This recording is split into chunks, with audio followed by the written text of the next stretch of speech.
Long Island's KJOY 98.3, Jim and Kim in the morning, and we have got, I have to tell you, as soon as Eddie Money walked in to the building today, our big boss, was he not all over you? Dave Widmer was like, oh my God, it's Eddie It was Money. great. Well, I'm coming back to do the benefit golf thing for him too, though. Oh, well, I got to play golf for nothing. I love it, you know. You're a big golfer? I play like Stevie Wonder at night, but I do love the game. You know? But you enjoy it. You don't Yeah. get frustrated? And my sister's all thrilled that I'm doing KJOY because she loves the station. She's, Really? You know, and she's a big fan of yours too.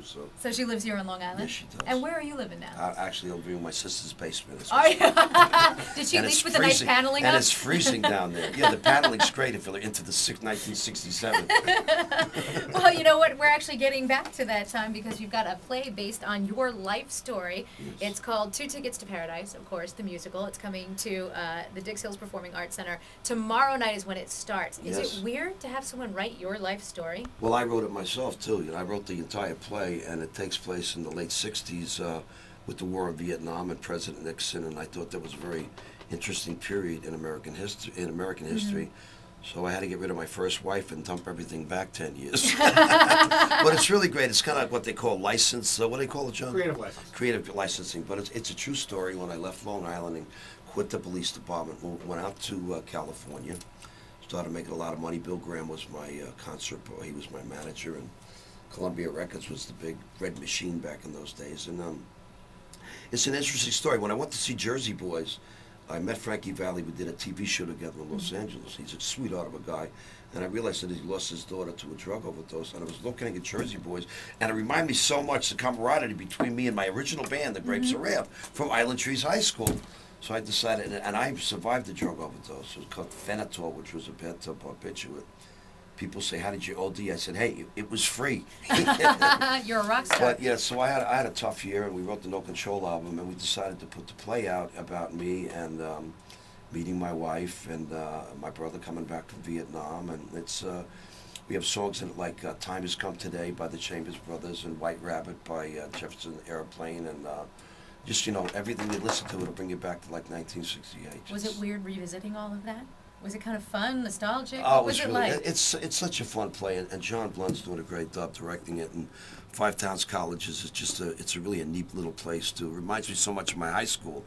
It looks like Island Trees High School. As soon as I get in there, I was looking for the principal's office, so I could sit down for 3 hours until my father came up. You know? So, do you ever talk to those guys that you were in the band with? Yes, at Island actually, Trees? yeah. I talked to everybody in the play. Actually, the lead guitar player, who's he's one of the original Grapes of Wrath. He works for a cab company late at night in Queens. And my old drummer is now a karate instructor down in Florida. So the guys are still around, yeah, which is really great. And they're really excited about the play, like myself. Grapes of Wrath, we're the Grapes of Wrath, you know. So is there any place back on Long Island now that you're back that you've like gone to eat at? Is there a restaurant that you couldn't wait to eat at? I gotta tell you, since I've been back in Long Island, I've eaten in like so many great restaurants that I've already gained about 7 or 8 pounds. My wife said to me, "You look like Merv Griffin." I said, "Honey, the camera puts 10 pounds on you." She said, "How many cameras did they use?" You know. But I love Long Island. The food's great. The German food's great. The Italian food's amazing. And, you know, everybody bitches and moans so much that they got to give you a lot of food. I mean, here you get like four veal cutlets, so people don't bitch about it. In California, you get about a third of that, you With know. a couple of sticks sticking out of the plate. And so if you were ever to make a movie of your life, who would you like to play Eddie Money?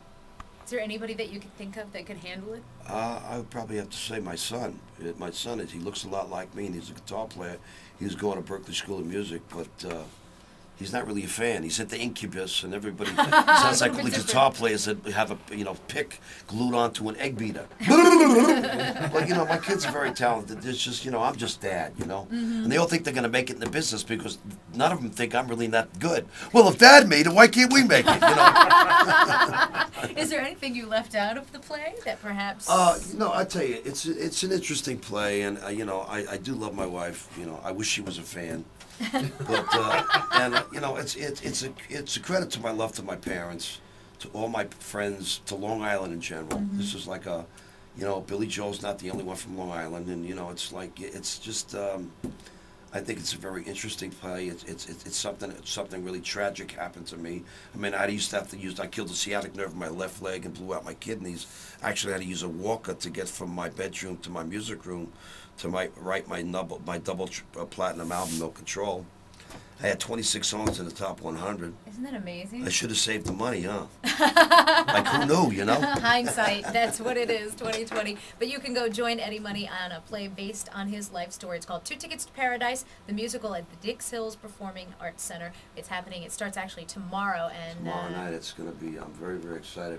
I'm a nervous wreck, too, I'll tell you. So you will be there as the narrator. You actually narrate the I'm play. narrating the play, much like the rhythm guitar player in Jersey Boys. So as we say, break a leg. Thank you, Kimmy. I appreciate it. Thanks, KJOY. Love having you. Hi, Patty. I'm on the radio, your favorite station.